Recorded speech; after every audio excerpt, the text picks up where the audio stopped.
Jaya Radha Madhava Jaya Kunja Bihari Radha Madhava Jaya Kunja Bihari Gopijana Vallabha Girivaradhari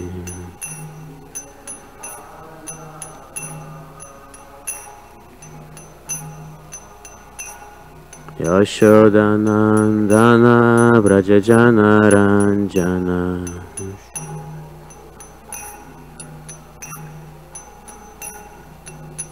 Yamunatira Vanakyari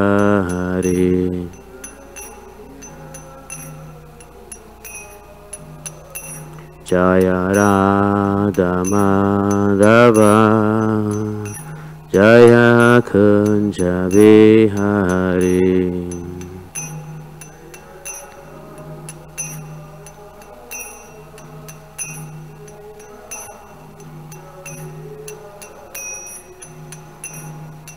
Gopijana Vallabha Girivaradhari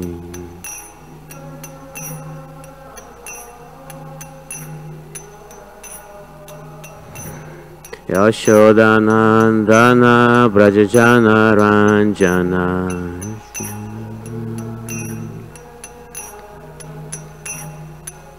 Yamunatira Vanachari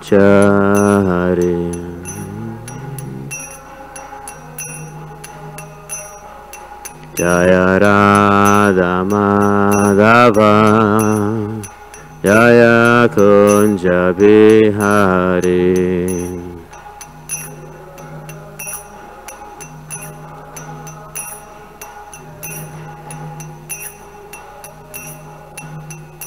Hare Krishna Krishna Krishna Hare Hare Hare Rama Rama Rama Hare Hare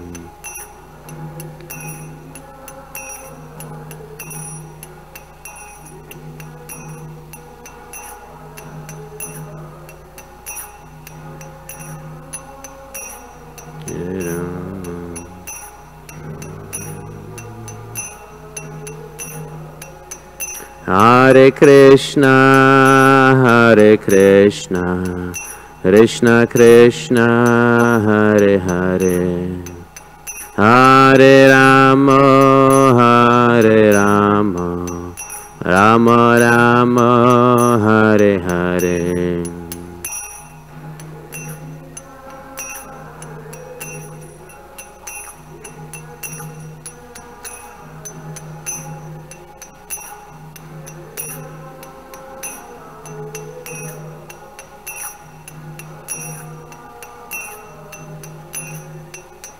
Hare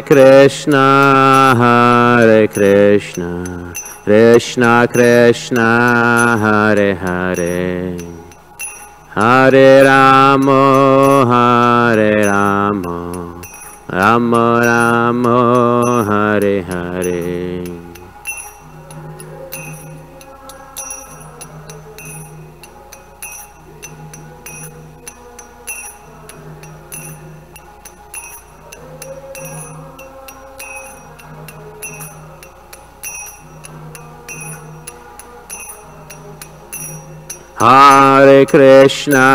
Hare Krishna Krishna Krishna Hare Hare Hare Rama Rama Rama Hare Hare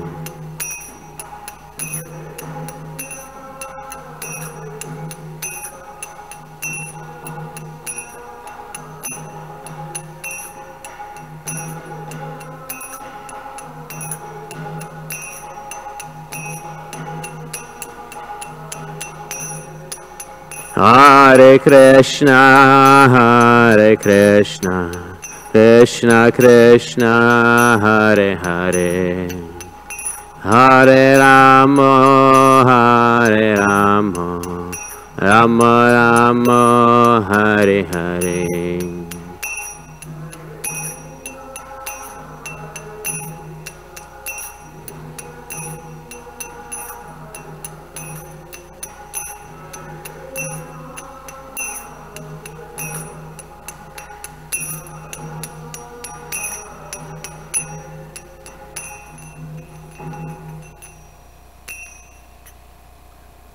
Jayam Vishnupadaya Paramhamsa Parivragacharya Ashutarashtada Shri Srimad, His Divine Grace A.C. Bhaktivedanta Swami Prabhupada Ki Jai.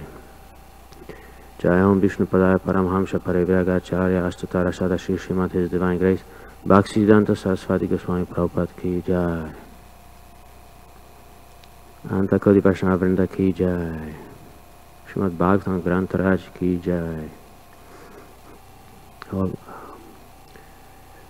All goes to Sri Guru and Gauranga. Om Namo Bhagavate Vasudevaya.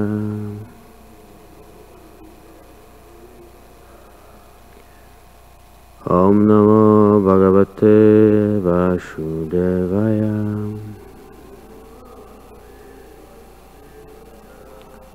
Om Namo Bhagavate Vasudevaya.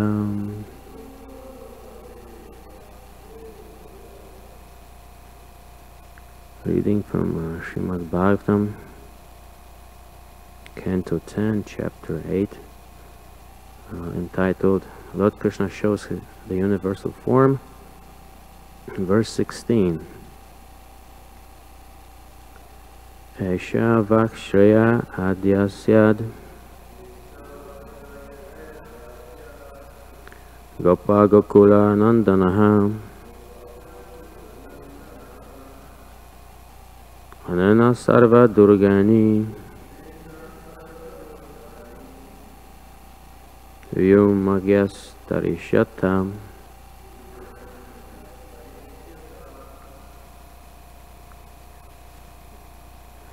Esha Vakshaya Adyasyad Gopa Gokula Nandanaha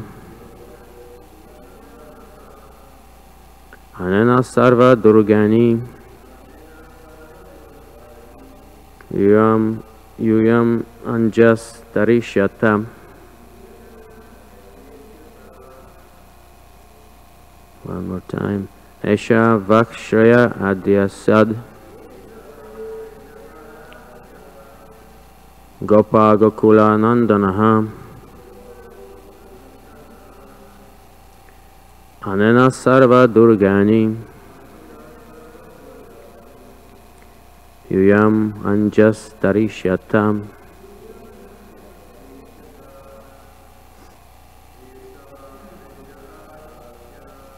Esha Vakshaya Adyasyad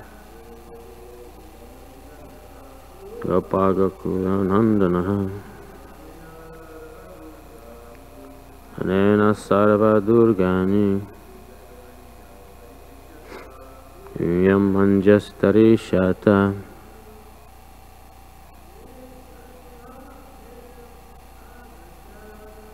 Esha Vakshaya Adyasyad Gopa Gokula Nandanaha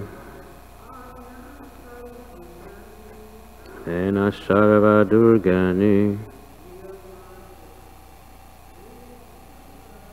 Yam Anjas Tarishyata. Esha Vakshaya Adyasyad Gopa Gokula Nandanaha Ena Sarva Durgani Yam Anjas Tarishyata. Anyone else? Okay. Read the word by word transliteration. Eshaha This child, Vaha, for all of you people, Shreyaha, the most auspicious, Hadasyat, we will act all auspiciously. Gopa Gokula Nandanaha, just like a cowherd boy,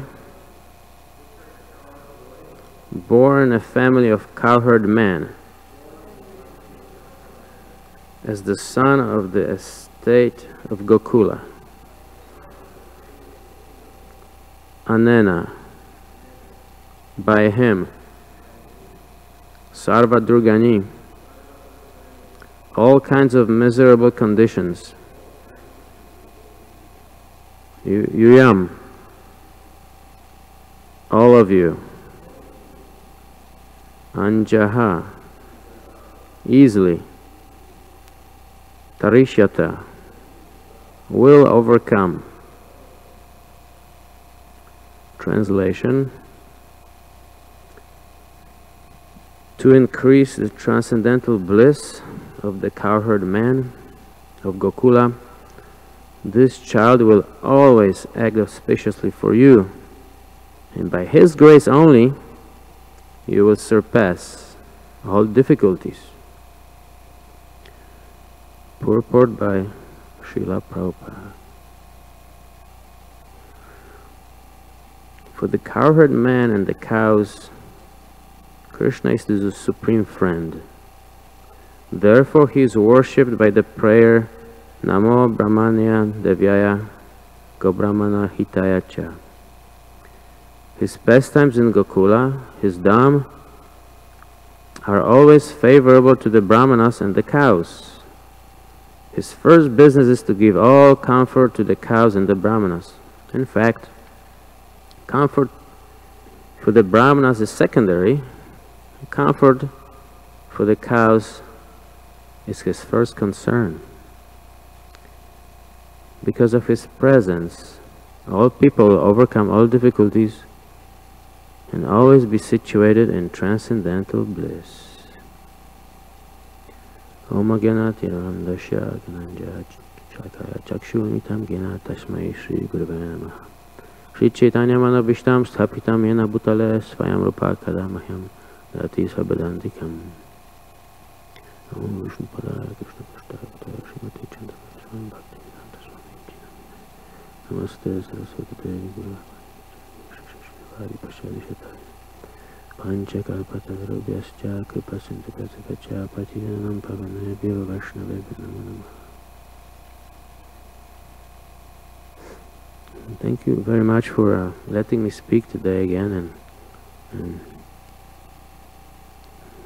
allowing me to try to fulfill my spiritual master's instructions to give some lectures on a regular basis. I really appreciate it. And once again, I apologize for my shortcomings in the presentation.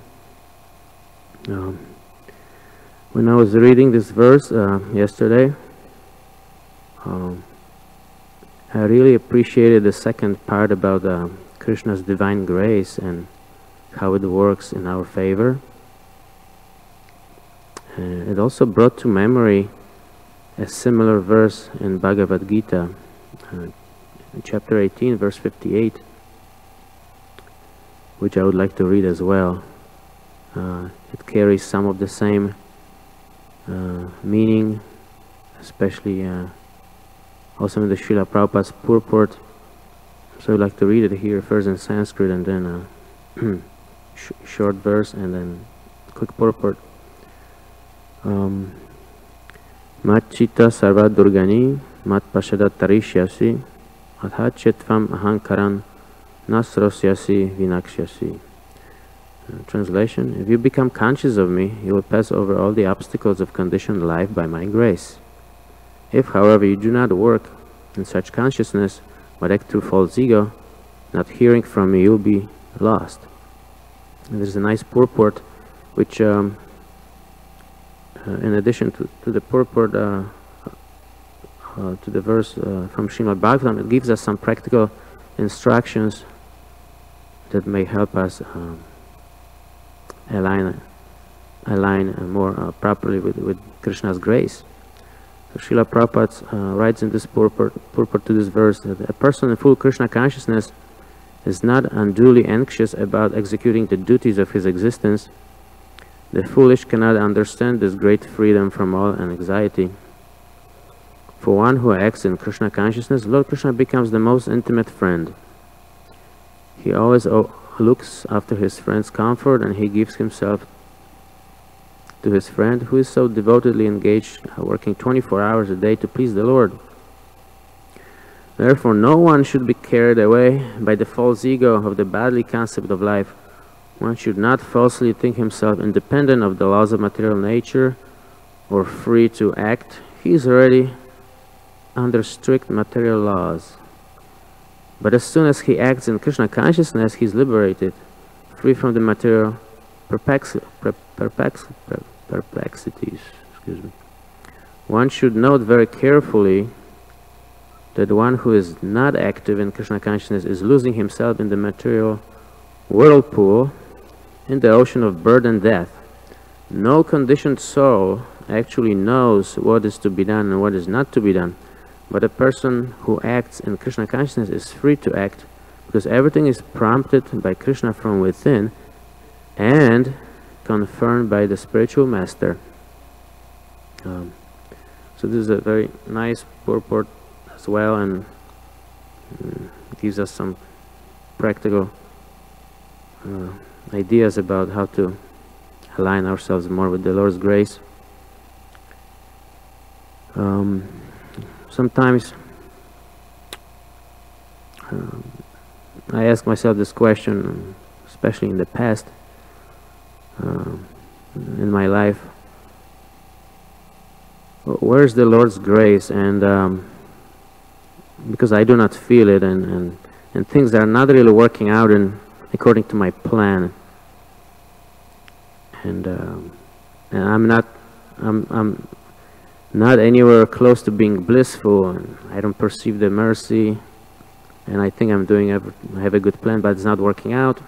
So where's the Lord's grace? And I ask myself this question many times in different chapters of my life. So in this class, I'd like to point out some of the keys that I think are helpful in accessing the Lord's grace, or put in another way, how to adjust our position, how to adjust our consciousness to perceive the Lord's grace more properly. Srila Prabhupada's the verse in Bhagavad Gita, which is very similar in essence to the verse in Srimad Bhagavatam. The Lord asks us gives us an idea that to access His mercy, His grace, we have to be conscious of Him in daily life. And then it is possible to surrender properly when you're conscious of Krishna. The less conscious we are of Krishna, the more conscious we will be of our false ego, or we'll be acting according to our false ego. And the less conscious we are of Krishna, the harder it is going to be to surrender, because we'll be acting according to our false ego.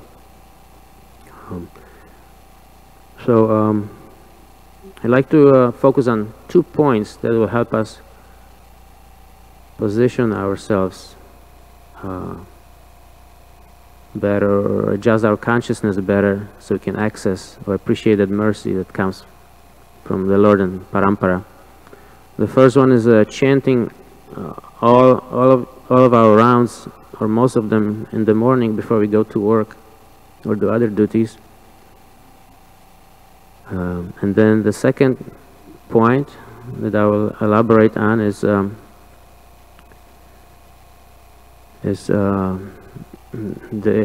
idea of surrender, surrendering ourselves to to the Lord and the spiritual master's instructions. The surrender consists of 6 different parts or aspects, and I will elaborate on it later. First, I would like to go into the chanting all the rounds in the morning, which sharpens our spiritual sense. In other words, we will be able to be conscious of Krishna more throughout the day, and therefore we make better decisions in serving others and fulfilling our material duties. So chanting rounds in the morning and before we go to work. Over the years I've been struggling with chanting all my 16 rounds in the morning, and sometimes I am successful, sometimes I'm not. And I'm doing a little bit better now since I got initiated, chanting in the morning and finishing everything by the time I go to work. But for me, the struggle was, the dilemma was fulfilling material duties versus fulfilling my spiritual duties, which is chanting and following the principles, going to the temple, and you know, balancing the external duties of going to work, you know, taking care of the house and things like that. So the dilemma is there, and the struggle is there.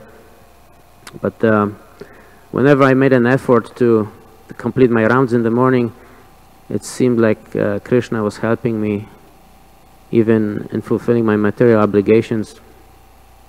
In this connection, I would like to tell a quick story about a ninja fireman that happened quite a few years ago. And at that time, that point in my life, I was a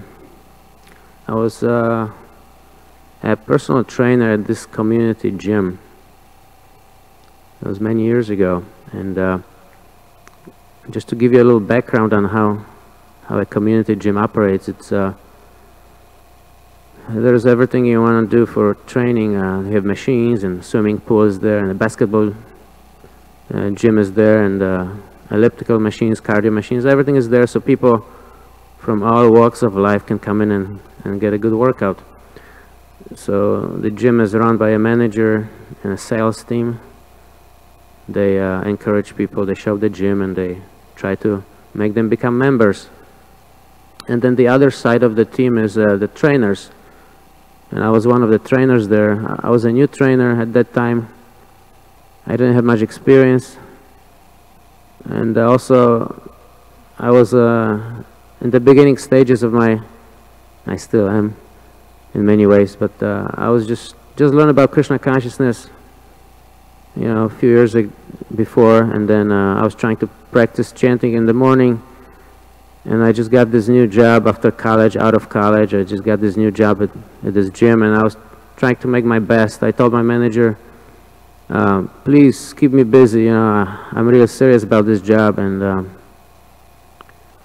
I will do my best, keep me busy. I can work any day, any time, you know, 5 a.m., 4 a.m., 9 p.m., 10 p.m., just keep me busy. And I also had my new place, so I was just wanting to make sure I have the money to pay for my rent.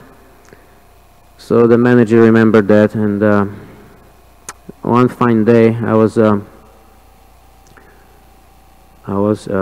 training a client, and the manager runs up to me in the middle of my sessions with this client, and he tells me, listen, listen, I have this gentleman over here. He wants to become a firefighter, and he wants us to put him through a great workout. The only condition is that he wants us to train him at 4 a.m. in the morning. And I don't know anyone who can train this early in the morning except for you. I know you get up early for meditation. You're up at 3 or 4 a.m. Why don't you come to the gym at that time and train this gentleman twice a week, Tuesday and Thursday? So in a way, I was put on the spot. I was like, you know, I was training these clients. I was trying to be nice to my manager. I know I told him a few months back, keep me busy, I will do anything for you to work those hours. So in that situation I said, yes, no problem, I'll train him at 4 a.m. So manager was very happy, because it's called in business a point of sale. You know, the client makes his, or the potential client member makes his wish. You know, I want a trainer at this time for this, I want to lose weight, I want to do this. And the manager says, yes, we have a great trainer for you. We will write you a great training program. And if the manager says yes to all of the clients, the potential clients' requests, there is a good chance there will be a sale. So the manager was very happy. I said yes. He ran back to the the wannabe fireman, and he said, yes, Arg will train you at 4 a.m. on Tuesdays and Thursdays. Just give me your credit card, and we're gonna run your payment, and you'll be all set up with your training. So that happened, and next week I was supposed to see this wannabe firefighter and give him a good workout, and I was supposed to create a nutritional plan for him, I think, and a workout plan that he can lose weight, get strong, and be ready to take on a new job as a firefighter. The situation was like that. So at the same time, I realized that it's going to be hard for me to finish chanting 16 rounds before I go to work. And this gentleman was supposed to be training for like 2 months at 4 a.m. twice a week. So 2 days out of 7 days I would not be able to chant. I would have to get up like at 2 a.m. or 1 a.m. and chant my rounds and then go to work. It was a difficult situation for me because I really wanted to chant the rounds in the morning. And it so happened that I was busy throughout the week, and I was not able to create that workout plan for him, or a nutritional plan. And it was Monday night, and I was tired, and I just started on the workout plan for this wannabe firefighter, but I couldn't complete it. I fell asleep, and I knew that I had to get up at 1 or 2 a.m. to finish my rounds.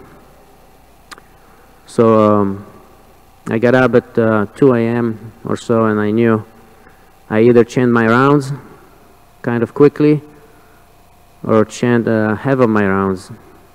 And I tried to work on his workout plan and nutritional plan. So I decided in the beginning to chant all my rounds, and I started chanting and chanting. But then I had some other thoughts came to my mind, and I was worrying about losing my job or not servicing that client fully. And I was like, oh my gosh, what should I do? I really want to help this guy out. I want to have everything ready for him so my manager's not disappointed. But here I told my devotee friends, and I promised Krishna I'm going to chant my rounds in the morning. And I already finished 7-8 rounds. I'm halfway there, and it takes me 30 minutes to create a workout plan, and another 30 minutes to do a diet plan, what to do. So I chanted 1 or 2 more rounds, and I decided to try to satisfy both sides. So I started to work on that plan, but somehow my mind didn't work properly. I was worrying about not finishing the rounds, and it went slow. So I ended up it's 3:35, 3:40, and I'm gonna see this guy in 20 minutes to give him the best workout of his life. But somehow or other, I couldn't finish his workout. I started and I did something and started on the diet. I couldn't finish anything. I printed out what I had, and I just says, you know what, I didn't finish my chanting, I didn't finish the plan. I'm in a difficult situation. So anyway, I jumped in the car and started driving to work. I got there, maybe 5 minutes before his scheduled appointment, and quickly changed my clothes and got the workout ready and the diet plan, which was not completed. I was a little bit nervous. First impressions count, and I was nervous that maybe he won't like me or something. He wants his money back, and the manager will be upset with me. And then I thought, you know what, I still have to finish 6 more rounds. So my mind was upset. So I entered the gym, and I see that the receptionist is sleeping. because the gym was 24 hours open, so we had, you know, someone on duty. I come in, it's empty, there's one person there on the elliptical machine, cardio machine. Receptionist is sleeping, and I ask the receptionist, hey, wake up, wake up. I'm supposed to have a client at 4 a.m. Have you seen them? Oh, no, not yet. And she's like, oh, okay, don't wake me up. And then so I was nervous, you know, I looked around, and it was 4 o'clock, 4:05. The gentleman is not there, and interesting, you know, it was interesting, I sent him a message, a reminder message. I'm going to see you tomorrow at 4 a.m. If for some reason you cannot make it, please let me know, because I'll be there for you. So he didn't reply, but he didn't say he's not coming, so I was there, and 5 minutes after, 10 minutes after, and I don't see him. I texted a message to him, where are you? I'm waiting for you. Nothing. So I started chanting my rounds, and ended up finishing the rounds, 5 more rounds, I believe, or 6 more rounds, and then I told my manager that I was there, so I got paid for that hour. I got compensated, and I also finished my rounds. So in this way, it's a little way that kind of showed me that Krishna takes care of those little things. You know, if you have a sentiment for completing your rounds in the morning, and you also want to do a good job in other duties, Krishna will help in some ways and make it easier for you to follow through with your chanting. And so I was able to finish all my 16 rounds by 5 a.m. no problem, and then I had a little break, and I think I have another client at 7 a.m. so it worked out. And it ended up that this gentleman never showed up. We lost contact with him, and we just took his money. He didn't want the refund. He just paid us the money for the training, and he was gone. And I guess everyone was happy. I don't know if the wannabe fireman, he was happy, but we took his money, and we lost contact with him. So that was the end of the story. But sometimes what I learned is that if you want to chant and finish the chanting in the morning, on many occasions, not many occasions, but quite a few occasions, I was not able to fulfill my material duties, but I really kept a strong desire in my heart to still finish the rounds in the morning. So the circumstances changed as I was trying to finish the 16 rounds. I went into work, and the circumstances changed somehow that I didn't have to, I was not put on the spot, that I'm not prepared or something. And in this way, Krishna protected me in that way too. So my manager is happy with me, and I don't lose my job. I'm not written up. So that was my little story about how Krishna helps us finish the rounds in the morning if we really want to. Next point I'd like to discuss is the surrendering attitude. In my experience, and from what I understand from the scriptures, the process of surrendering to Krishna in order to access his full mercy happens simultaneously with our chanting effort. We try to chant and be conscious of Krishna throughout the day, and we try to simultaneously surrender to him. And Srila Prabhupada writes in the teachings of Lord Chaitanya on page 123 through 126, he gives us 5 components of surrender, or 6 components of surrender, and I will mention them now, and then I'll elaborate on each of the 6 points briefly. The first component of surrender is to accept everything favorable for service to Lord Krishna. And the second component is the willingness to renounce everything unfavorable to Lord Krishna's service. The third component is the conviction that Lord Krishna will protect us. The fourth component is the acceptance that the Lord is our maintainer. And the fifth component is that Lord Krishna, only Lord Krishna can really fulfill our desires. We can count on different ways of fulfilling the desires, material or spiritual, but only Lord Krishna can do it. He can authorize that certain situations to happen, and then we are fulfilled. And the last component of the surrendering process is the consideration that to feel that we are most fallen, humility. So these are 6 components. I'd like to elaborate on each of them a little bit. As these components, it's a good idea to be aware of them as we go about our day. It helps us to be conscious of Krishna as well, as much as chanting in the morning facilitates remembering Krishna later during the day.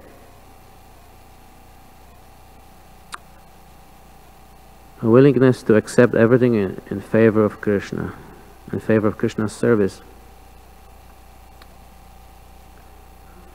There was one example. Obviously, devotees accept the rules and regulations, vow to chant, and 16 rounds in the morning. Aside from that, there are many other things that that may become favorable to Krishna's service. For example, when we go about our daily duties, we can we can have opportunities to distribute a book or talk to others. And we could initiate conversations with people to reach out to them. In this way, we can welcome any situation as favorable to Krishna's service by reaching out to others and distributing books if possible. For example, I had this one example. I sometimes go to a nearby lake. There is a bikers route, and you can run around and bike around the lake. So I go there sometimes to do my cardiovascular exercise, and sometimes I remember to take a book with me. Sometimes I don't, but I like to remember every time I go there to fulfill the duties for my body, for my heart. I try to be prepared to talk to others if situation allows. So one day I was like, I got out of the car, and I was tying my shoes, checking my watch if everything is set right for my laps, running a mile or whatever I was doing for that day. And then this one gentleman who was running also, he saw that I was getting out of the car and checking my watch. So he ran up to me. He says, "Sir, you have a minute?" He says, "Yes, I do. What time is it?" I said, "Oh, it's this time. It's 2 o'clock or whatever." And he was like, "Oh, I'm really tired." He was breathing heavy. And said, "Okay, thank you very much." So something came to my mind, like immediately, like an impulse. So I said, "Wait a minute, sir. You have a minute now?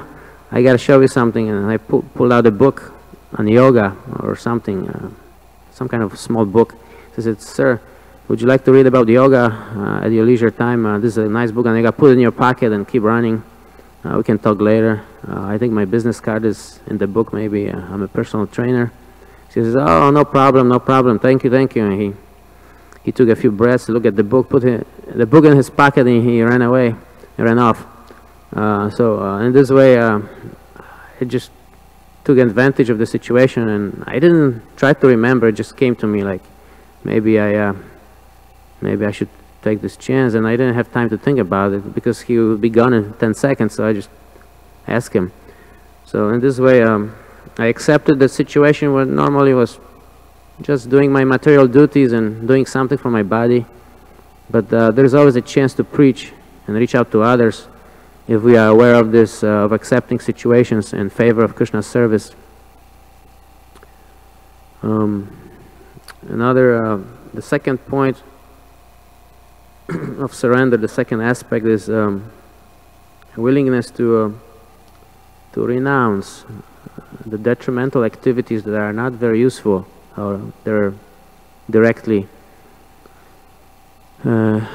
inhibit our progress in Krishna consciousness.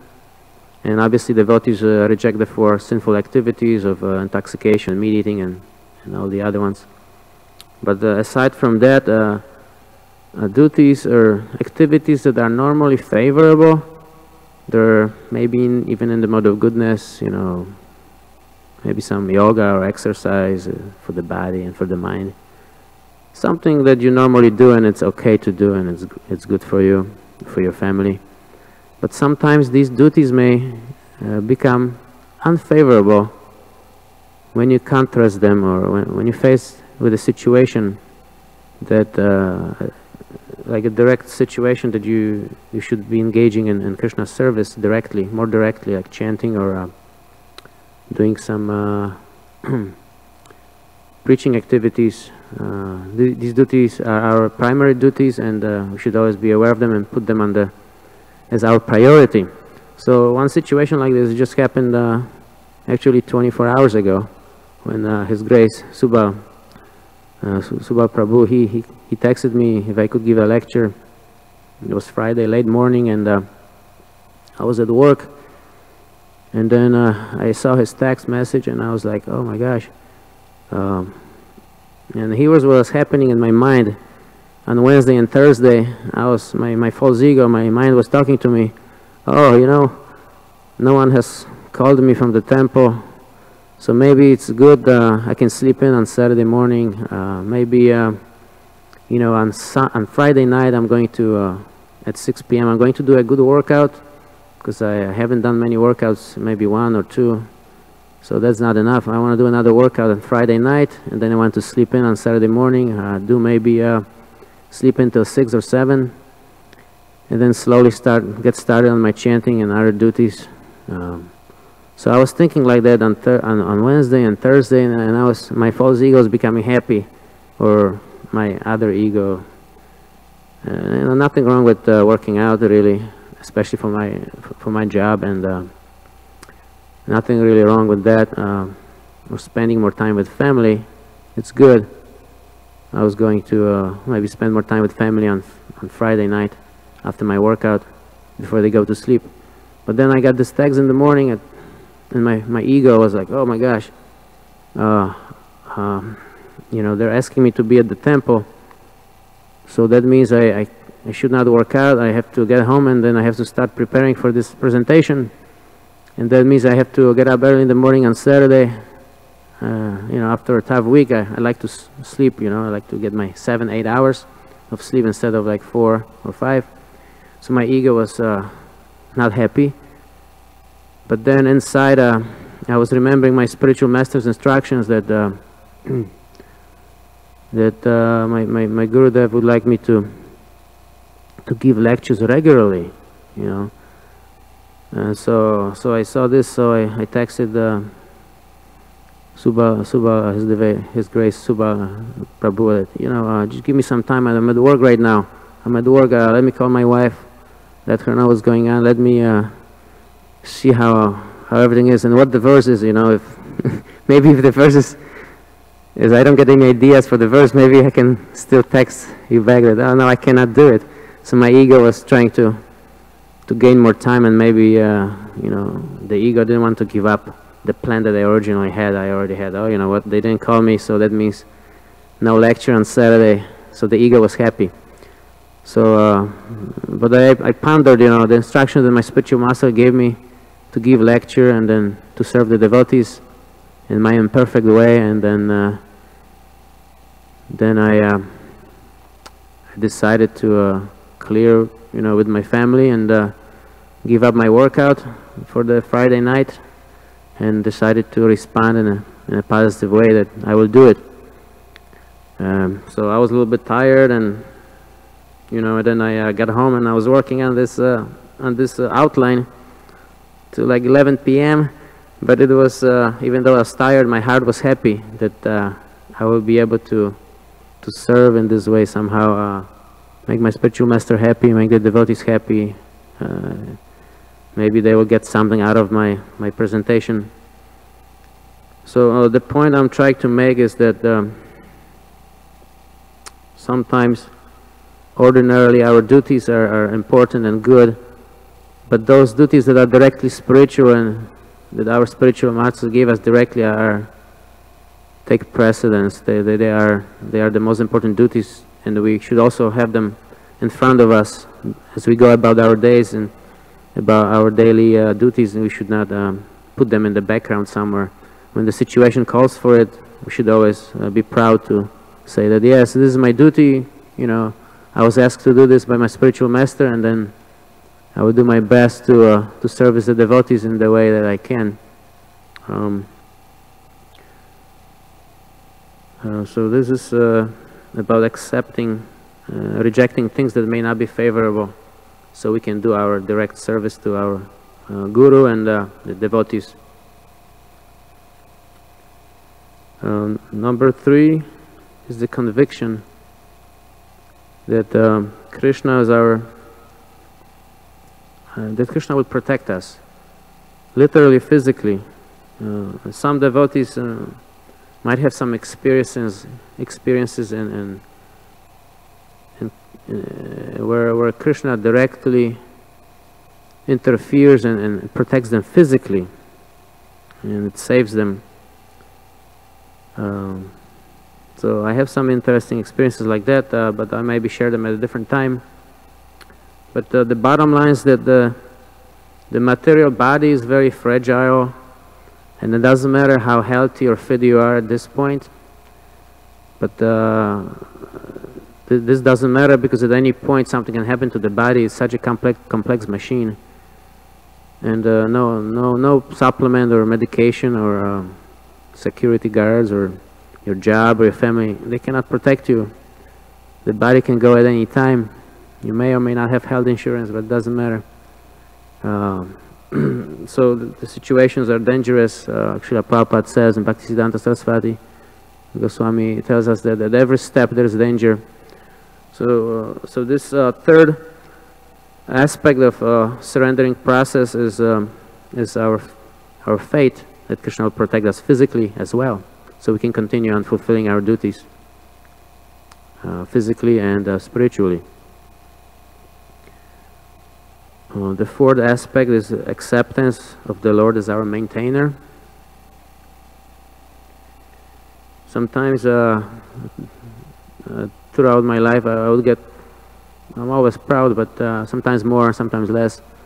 I'll be proud that, oh, okay, I'm self-sufficient, I got my own place, you know, I have a job, I can pay off my bills, it feels good, and I can do something, I can help people, you know, I can work out, I am strong, and I can help others to be strong. So I get a little bit of ego going on there, and I have this idea of self-sufficiency, that I am good, I can survive in this world. But in actuality, if I think that I maintain myself by going to work or earning money and paying for my own bills, to pay for my shelter, provide for shelter and food, where does such strength and ability come? Obviously from Krishna. Every time you wake up in the morning, you're able to get up and sit and chant. This ability comes from Krishna as well. So he's maintaining our various energy levels in the brain and the body. He's allowing us to use these energies to go about our duties and fulfill our different obligations. In this way, he's our maintainer. It's like getting in the car. Getting in the car, you drive, put the ignition in, and the car starts and keeps going. But if there is no driver, the car will not keep going. So Krishna keeps the soul and body together, and helps us run our different businesses while we're here in this world. And we need to appreciate and Lord Krishna for giving us such abilities. The next point, the next aspect of the surrendering process is being conscious that only Krishna can fulfill our desires. We don't even know how to fulfill our desires. We may have an idea, oh, I want to do this and that, and I want to be like that, but we don't even know many times how to get there. We never know. But somehow we learn, we are guided by Krishna directly or indirectly. And if he's merciful, he can, in different ways, get us to that point where we wanted to get. I remember in my life, and many times I was not sure where to go, Should I get this job, or should I get that job, or should I continue going to school, or should I just get a job and try to develop a career? And I was confused in the mind.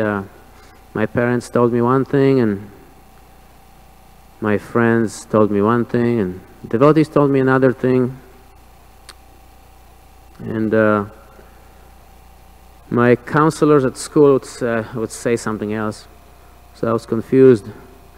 I didn't know which way to go, and my experience is that going back to the first point, it makes us, it puts us in a better position to appreciate Krishna's grace and how it works. Going back to that point about chanting in the morning, anytime I had a difficult decision to make, I wouldn't mind getting up a little bit early and making sure that I finish all my 16 rounds and pray to Krishna to guide me in making the decision, whether it would be accepting or rejecting a job opportunity, or going, continuing my education or not. So my realization is that whenever I finish those rounds in the morning and I sincerely pray to Krishna to guide me, he would inspire the right decision in my heart, and I was never let down by this. So I have a lot of faith in chanting in the morning before I go to work, where we have to make so many materialistic decisions, or externally materialistic decision, fulfill so many material duties. But I have faith that by chanting in the morning I can make those decisions better for myself and other people who come in contact with me. So only Krishna can guide us to make the right decisions, so we can point by point we can get to the place where we want to be, materially or spiritually. And the least but not last is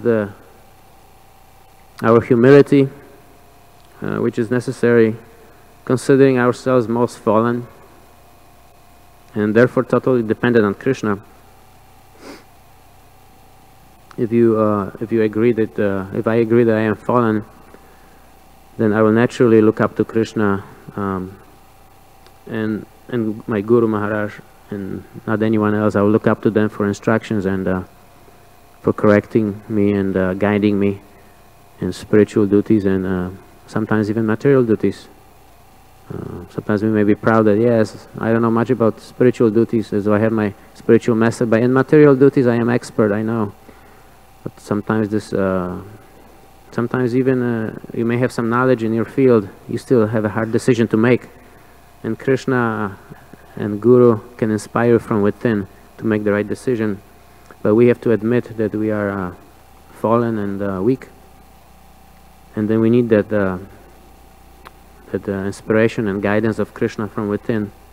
This nice thing that Srila Prabhupada mentions in this purport to verse 58 of Bhagavad Gita, that if you practice Krishna consciousness nicely, Krishna will prompt you from within and from without in the form of your Guru.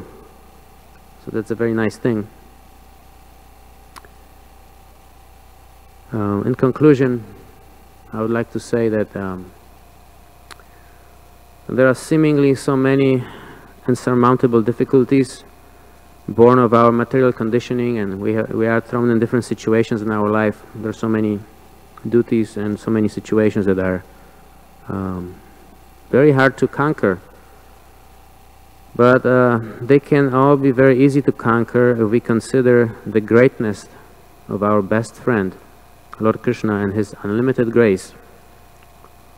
We just need to be conscious of Him by our dutiful morning chanting and our best attempt to surrender ourselves more and more every day to Him and His will and the instructions of our spiritual master.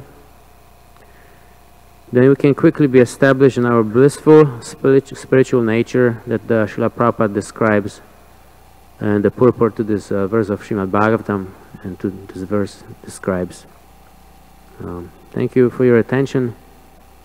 And I apologize for my shortcomings. Any questions or comments, I will try to answer.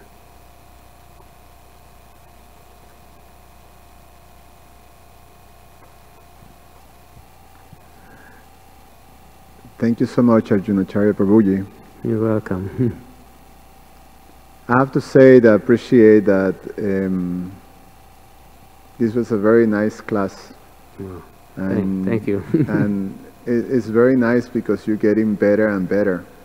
Well, And as long as you think so. and it's nice too because the subject matter exemplifies what you're doing, or which is very nice. You making such a nice commitment and effort to fulfill your Guru Maharaj's instruction, and that's one of the points that you made to actually access Krishna's grace, to have that type of willingness to surrender in despite of whatever is there. I'm not qualified, I'm not have the experience, etc., etc. You still do it, and it's nice that it gives us faith when you see a sincere devotee taking an instruction, and then you see how Krishna's grace manifests by once become very capable and actually you're able to touch others with your service. So I thank you very much for your effort, and it's very inspiring. You're welcome. Thank you, Prabhu, for your positive feedback. But thank you.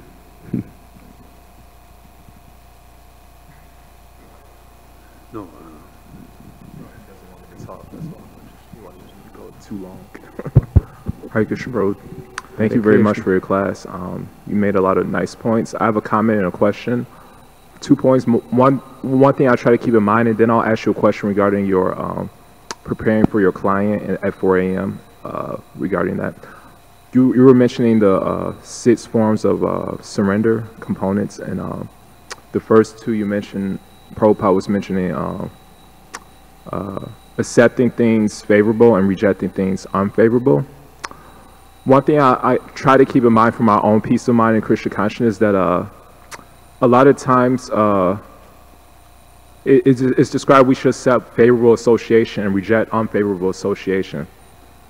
But one thing to keep in mind is that although it may be easy to physically separate ourselves from bad association, or what we perceive to be bad association, but we could see that it's not so easy to separate, to accept favorable thoughts and reject unfavorable thoughts. Just right. Like we see in the past on Hiranyakashipu and Prahlad. Hiranyakashipu was physically separated from Vishnu and the Vaishnavas. But as soon as Hiranyakashipu asked Prahlad, what is the best thing you've learned in this world? He says, the best thing I've learned in this world is about Vishnu and the Vaishnavas. And then he became so infuriated. So we see that although he was physically separated from Vishnu and the Vaishnavas, he wasn't mentally separated from Vishnu and the Vaishnavas. So we see that in our in the material world, and even among our associations, that as soon as we hear the name of the person we don't like, it's just the same as if they were in our physical presence. So what is the use of physically separating yourself from somebody if you're not mentally separated? And so for me, I really realized that the lesson to be learned from these teachings, that in order to reject unfavorable association is to accept them favorably by loving them. There's a quote that says, if you love your enemies, then you won't have any. And we see that's what Prahlad did. When Prahlad heard the name of Hiranyakashipu, he never said, don't mention that name. He makes me sick to my stomach. He loved them. And so that's why I love that quote. If you love your enemies, then you won't have any. And so that's one point I keep in mind. But my question is regarding surrender. And you were mentioning, basically, you was mentioning Subal sometimes called you at the kind of almost at the last minute. You don't have completely, you kind of have to prepare for class. Well, one thing I appreciate about a lot of devotees, there's been many devotees who's given less time than you, or no time at all. Like they're asked to give that same morning, and they have to give from the spur of the moment. So my question is regarding your workout.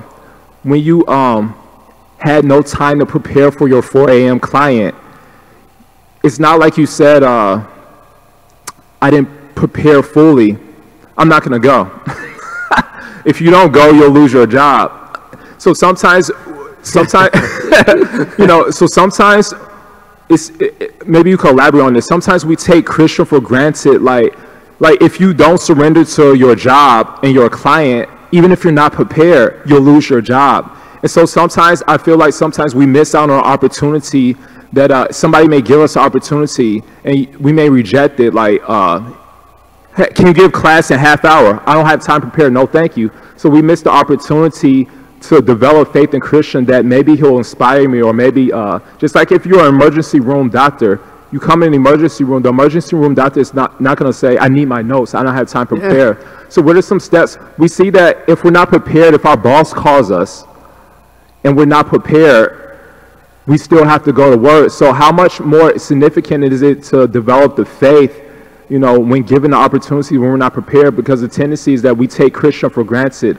Oh, Krishna's more forgiving, you know, if I'm not prepared, you know, it seems like we might miss on the opportunity to develop faith in Krishna, that he'll inspire me, and etc. So what are some steps we can move forward to surrender more when we're not so prepared? Because we surrender to in the material world, we have to surrender to our clients, or otherwise we'll lose our job. But sometimes we take for granted for Krishna, and we miss out on opportunities, I feel, when we're not prepared. So what do you think about that? Not missing out on opportunities when we're not as prepared, or how we develop that faith, maybe I'll develop more humility if I'm not prepared. So I don't know. I haven't formulated the questions, but maybe you could extract some points from that, if possible. Thank you, Prabhu. You made some very good, profound points. And I think that, for example, in this situation that I described about, giving a lecture on short notice, see, I see it like, obviously as a benefit to myself, so I get purified. And I think the devotees here, they know all the verses, they know the scriptures. They may not need me as much, I need this for myself. But then in some situations, you actually have to give a good quality class to attract people's attention and make them devotees. So in that case, a devotee should prepare, or you should assign someone who is really good at it, who's been doing it for years. So that, let's say someone calls me, okay, why don't you go to this, maybe give a Sunday feast lecture, or maybe you go to this college and speak.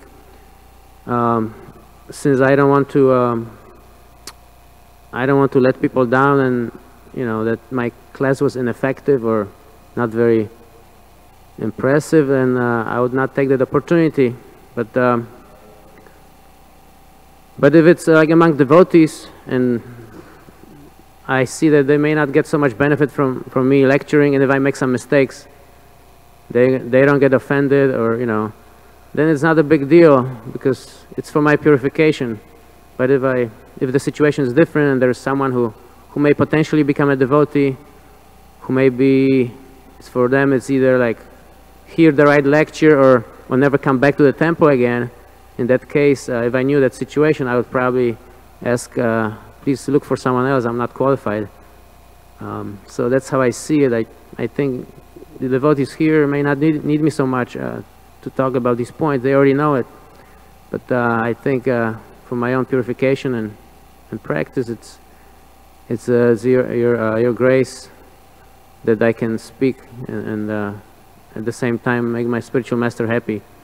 But so there's a difference in what kind of preaching or spiritual opportunity comes to us. I think there's a difference in situations. Thank you. I agree with that point completely. I just want to mention why I appreciated some pastimes of Prabhupada regarding this. I'll just briefly mention it regarding this, and I'm sure you can appreciate them too regarding surrender. They're very nice pastimes, but there's a few I think of about narrow it down to one. When the Brahmanas tried to distribute Krishna consciousness, when Bhaktisiddhanta sent the Brahmana, his devotees out, or other Brahmanas, when they tried to preach to the West, they weren't as successful. But when Prabhupada gave an assignment to his disciples, go to China, go to London, go to this, Prabhupada, I'm not prepared. But he gave them their Shakti, in that way it developed faith in them. Oh, even though I'm not prepared, I'm doing my best to please my guru and my spiritual masters, so that they got the opportunity to develop that faith that actually I'm not in control. If I was prepared, just like some of the Indians, they were prepared their whole life following the 4 regular principles. Instead of Prabhupada's disciples, they practically broke all the 4 regular principles. They were completely unprepared. They didn't know anything about the Vedas, too much about it, only with Prabhupada little, and they were more successful. So there's a story in the Bible where Moses says, God wanted to send Moses to free the Israelites. And you know what Moses says? He says the same thing. I'm not prepared. I stutter. I'm not very eloquent. God, please send someone else. And God essentially said, so Moses was saying, in order for you to be successful, God, you should get somebody more qualified. But God said, I can make somebody eloquent unsuccessful, and I can make somebody not so eloquent successful. So you go. And in that way, he developed his faith in the Lord. And so anyway, these are some points I mentioned. But I also agree with your point too. Sometimes, of course, you want to be prepared. But these are some points I appreciated of Prabhupada, how his disciples surrendered, and they weren't completely prepared, and they were so successful. Whereas other people are prepared, but they're not as successful. So we're not in control of Krishna's. And it gives you opportunities to develop some enthusiasm, some faith that actually I'm not in control. My preparation is not in control, but Krishna's in control. That's the point. We have to be surrendered completely, but that's the difficulty. How completely surrendered we are. We don't even know ourselves. We know. I know that I'm not surrendered completely, but it's hard to answer that question because it depends on your level of surrender. How much do you let Krishna be in control of everything? How much should you be using your brain and prepare, and how much you should just act more from the heart? It's really, it's a topic for another discussion. But definitely, you got some great points about how to be completely surrendered and accept that mercy from your guru. Like the disciples, the pioneers of our Krishna consciousness movement, how they accepted and they were completely successful. It wasn't easy, but they were successful because they believed in Prabhupada. He had so much potency. He was very practical. Srila Prabhupada was very, very practical, and he was very, his his grace was great, and it's amazing. And then he was also very practical. He could guide his disciples in every little thing, and they had faith in him. He was not just like a spiritualist who is great in what he says and his own practice, but he was able to give a practical program, practical directions to all aspects of life. And this is what appeals to many people who come to Krishna consciousness. They see how practical this process is. And they have faith because of that. They gain faith.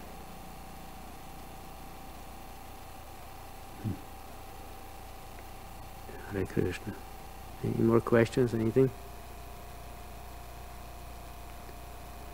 Vancha karpa tarubhyascha kripa sindhu vyasavacha pajinam pavanebhya vaishnavya namo.